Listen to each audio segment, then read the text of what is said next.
Qatar Prime Minister says minor challenges remain to Israel-Hamas hostage deal. Before we dive in details, please subscribe to the channel and stay always one step ahead to know all global important events happening around you. Give a thumbs up and share the video with your family and friends. Let's move on with the video. Qatari Prime Minister Sheikh Mohammed bin Abdul Rahman Al Thani said on Sunday he had growing confidence that a hostage deal between Israel and Hamas would be reached, adding challenges that remained were very minor. The challenges facing the agreement are just practical and logistical, Sheikh Mohammed said at a joint press conference with European Union Foreign Policy Chief Josep Borrell in Doha. His comments followed a Washington Post report, citing people familiar with the deal, claiming that Israel, the United States, and Hamas militants had reached a tentative agreement to free dozens of women and children held hostage in Gaza in exchange for a 5-day pause in fighting. However, Israeli Prime Minister Benjamin Netanyahu and US officials said no deal had been reached yet. The efforts are still ongoing, and we communicate with both parties, whether it's with the Israelis or with Hamas. And we see there is a good progress, especially happened in the last few days, said Sheikh Mohammed. The deal is going through ups and downs from time to time throughout the last few weeks. But I think that I'm now more confident that we are close enough to reach a deal that can bring the people safely back to their home. The hostage release could begin within the next several days, barring last-minute hitches, according to people familiar with the detailed 6-page agreement, the paper said on Saturday. The report comes as Israel appears to be preparing to expand its offensive against Hamas militants to southern Gaza, after airstrikes killed dozens of Palestinians, including civilians reported to be sheltering at 2 schools.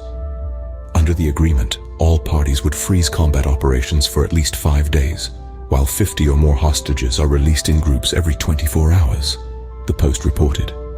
Hamas took about 240 hostages during its October 7th rampage inside Israel that killed 1,200 people. The pause also is intended to allow a significant amount of humanitarian aid in, the newspaper said, adding the outline for the deal was put together during weeks of talks in Qatar. Complicating matters further was a hostage situation. Israelis held captive by Hamas became a sticking point, delaying the disbursement of aid. The stakes were high, and the path to a solution was anything but clear.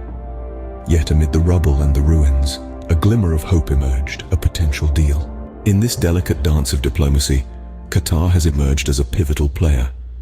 With a history of providing significant financial support to Gaza, Qatar's involvement in the current negotiations between Israel and Hamas is far from surprising. This small yet influential nation, nestled in the heart of the Middle East, has often extended its hand in times of crisis, offering aid and facilitating dialogue. On the issue of hostages, Qatar has proven its mettle before.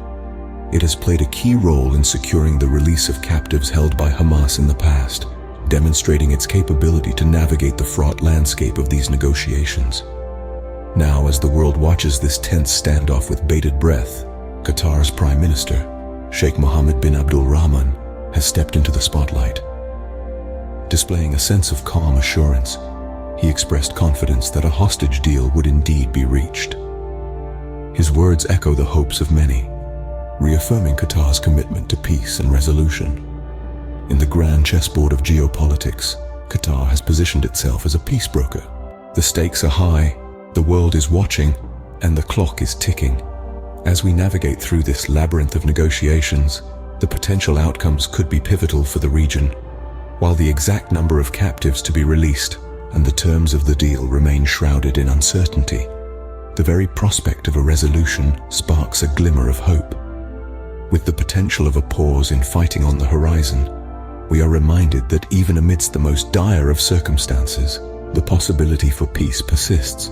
This pause, whether it lasts 24 or 48 hours, could provide a much-needed respite for the people of Gaza, a moment of calm in a sea of turmoil. But let's not forget, the road to peace is seldom smooth. It's a complex dance, a delicate balance of power, and a testament to the power of negotiation and diplomacy. This potential deal between Israel and Hamas, facilitated by Qatar, could serve as a catalyst for future resolutions, setting a precedent for how conflicts can be resolved through dialogue instead of devastation. In this turbulent region, a resolution could be a beacon of hope, a testament to the power of negotiation and diplomacy.